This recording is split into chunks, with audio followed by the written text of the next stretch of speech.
Welcome to Channel 123 News, coming at you with a live update of our nation's recent crisis. I'm Chip Dangerfield. And I'm Ron Stardust, your key anchors for your key times. We're sorry to report that our third news anchor, Jonathan Zuckerman, has decided to take a vacation to his friend's beach house during these critical times. You know, Ron, it makes you wonder if he'll ever be a real team player. Now on to our top news story. As you may recall, in 2014, an Ebola outbreak swept through Western Africa. This outbreak made it to the U.S. and was quarantined in Texas. A sample of the virus was sent to the University of Rochester Medical Center in Rochester, New York, for extensive research with the hopes of finding a cure. At the center is our resident animal expert, Chad Dangerfield. What's the situation looking like over there, Chad? Thanks, Chip. It's always a pleasure to hear from you. Times are dire at the University of Rochester Medical Center as a huge controversy has erupted in response to the Ebola study. As you may have heard, a sample of the virus was injected into a set of walruses to observe the effects of the virus.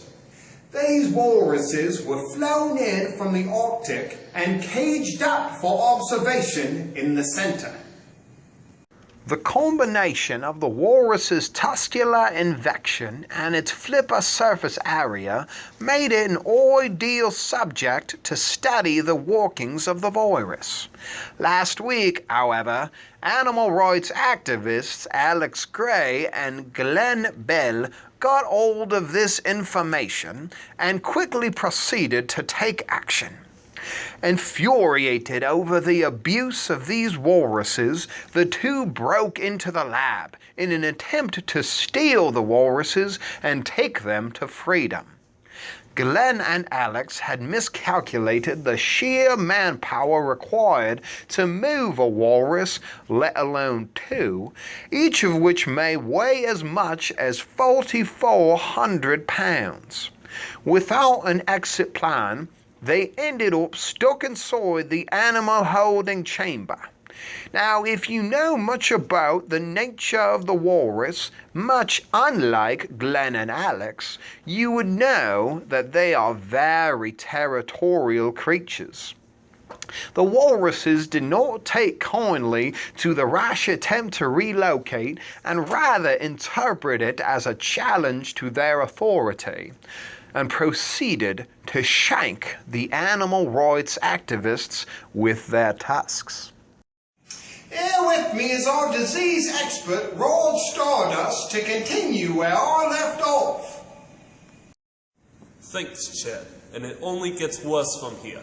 The shank wounds exposed the two unfortunate victims to a mutated version of the virus that the scientists were working with.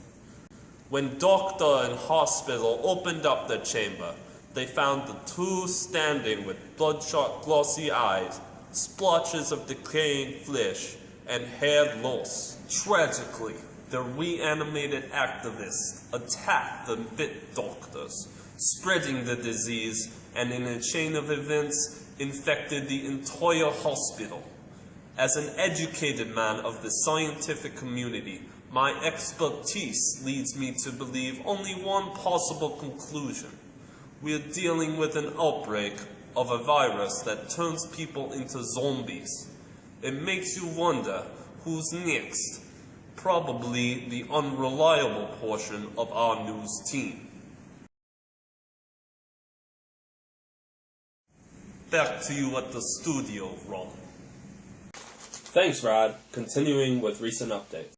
Yesterday, as patients began breaking out and searching for food throughout Rochester, they began targeting local high schools, including Rochester Early College International High School, Wilson Commencement High School, Northeast Northwest College Preparatory High School, and World of Inquiry School number 58. The number of the infected grew dramatically at these schools, which resulted in greater classroom disruption and increased attacks upon teachers. This outbreak has helped explain the relatively low Regents scores of these students, who normally would have been diligently studying if they weren't dealing from pressure from these flesh-consuming creatures. This virus outbreak, which has been called by many Zombies Turned Up 2015, has spread throughout the city of Rochester and is rapidly growing. Wegmans workers, RG&E employees, policemen, and others are becoming infected, and the city is on the verge of experiencing a food, water, and energy crisis. Danny Wegman himself has declared that even America's greatest grocery store cannot do enough to solve this crisis. The main concern has become food supplies, which are quickly dwindling. Survivors have looted local grocery stores and fallen victim to the zombies inside those stores who are waiting for prey. In addition, the city's water main has been shut down due to a lack of labor. And the people are looking for answers.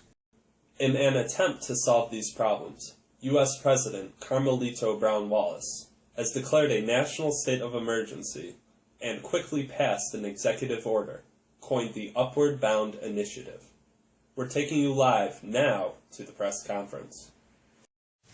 Introducing the 45th President of the United States, Carmelito Brown Wallace. My fellow Americans, it is I, your President, Carmelito Brown Wallace. We are in our great hour of need. Our people are dying, coming back to life, and then causing more people to die by eating them.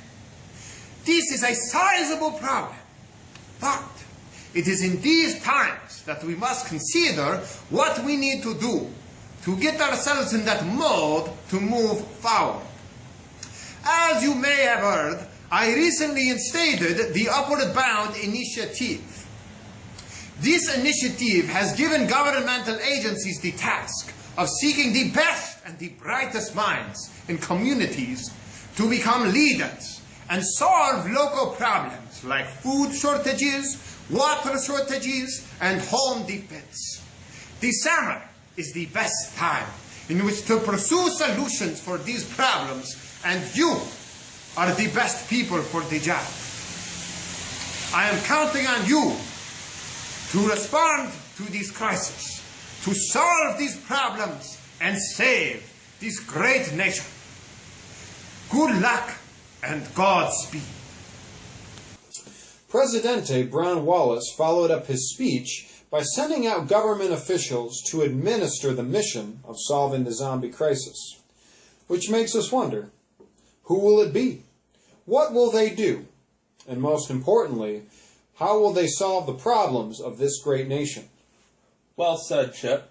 I know who it won't be. Jonathan Zuckerman. But it makes me wonder, who will be asked to respond to this crisis?